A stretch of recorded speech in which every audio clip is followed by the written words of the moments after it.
이제 틀린 문제를 다시 풀어야 되냐 이렇게 질문을 주시는 분들이 계시거든요. 저는 틀린 문제 이제 다시 풀라고 말씀을 드려요. 근데 틀린 문제를 다시 풀 때 결국에 저희가 이제 실력이 느는 거는 낯선 지문, 처음 본 지문 문제를 볼 때 이제 실력이 느는 거잖아요. 왜냐면 시험장에서 저희가 보는 문제들은 처음 보는 걸 거니까요. 그러니까 저희가 이제 처음 보는 지문에 처음 보는 문제에 이제 대응하는 능력을 키우는 건데, 사실 틀린 문제는 저희가 봤던 문제잖아요. 처음이 아니거든요. 그래서 이 처음 보는 문제에 대응하는 능력을 이걸로 키울 수가 없어요. 대신에 이제 이걸로 확인할 수 있는 건 그게 있겠죠. 저희가 이제 이 문제를 틀렸을 때 틀린 이유를 왜 하고 가다 보면은 틀린 근본적인 원인이 나오겠죠. 그리고 이거에 대한 해결책을 찾았고요. 그리고 저희가 이거를 다른 문제들 통해서 적용하는 시간을 가졌다가 다시 돌아오는 거잖아요. 틀린 문제로. 그때도 이 패턴으로 실수를 하는지 그거를 체크해주는 용도로만 쓰시면 되는 거지. 그래서 이제 제가 말씀드리고 싶은 게, 틀린 문제를 푸는 날에 또는 이제 틀린 문제를 풀 때 틀린 문제만 다시 풀어야지 하는 게 아니라, 이제 그 날에 또는 그 기간에 새로 보는 문제도 풀면서 틀린 문제도 이따금씩 풀어주는 거예요. 이따금씩. 이해가 되시나요?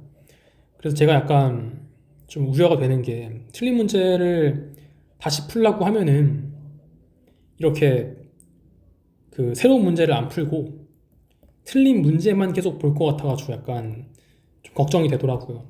그래서 저희가 어쨌든 간에 키워야 되는 능력 중에 하나가 처음 보는 지문 문제 대응하는 거, 그리고 이제 그 원리라고 하기보다는 원인, 저희가 문제를 틀리는 원인, 그걸 해결하는 거라 그랬잖아요.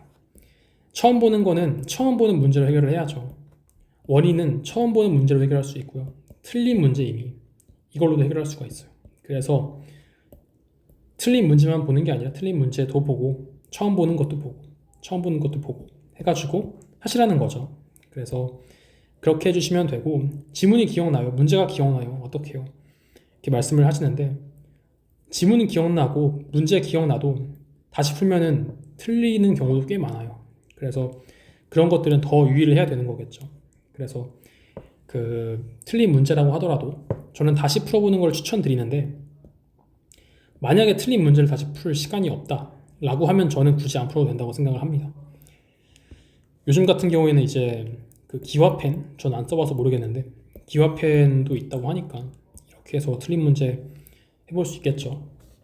그래서 아까 이제 말씀드렸지만, 틀린 문제 다시 풀어야 되냐 라고 하면은 틀린 문제를 다시 푸는 거는 좋다. 근데 틀린 문제를 다시 푸는 것도 좋지만 새로운 문제를 많이 푸는 것도, 왜냐면은 이 틀린 문제가 가지고 있는 이 원인하고 이 새로운 문제를 풀 때 틀릴 수 있는 원인하고 같아요. 같은 경우가 있어요. 그래서 사실 이걸 봐도 이제 이걸 할 수 있는 거고, 이걸 봐도 이제 할 수 있는 건데 새로운 문제 훨씬 낫겠죠. 그래도 이제 어쨌든 간에 저희가 문제가 어느 정도 한정되어 있으니까 틀린 문제를 다시 풀어볼 필요도 있는 거죠. 푸는 것도 나쁘지 않은 거죠. 그래서 그렇게 말씀을 드리겠습니다.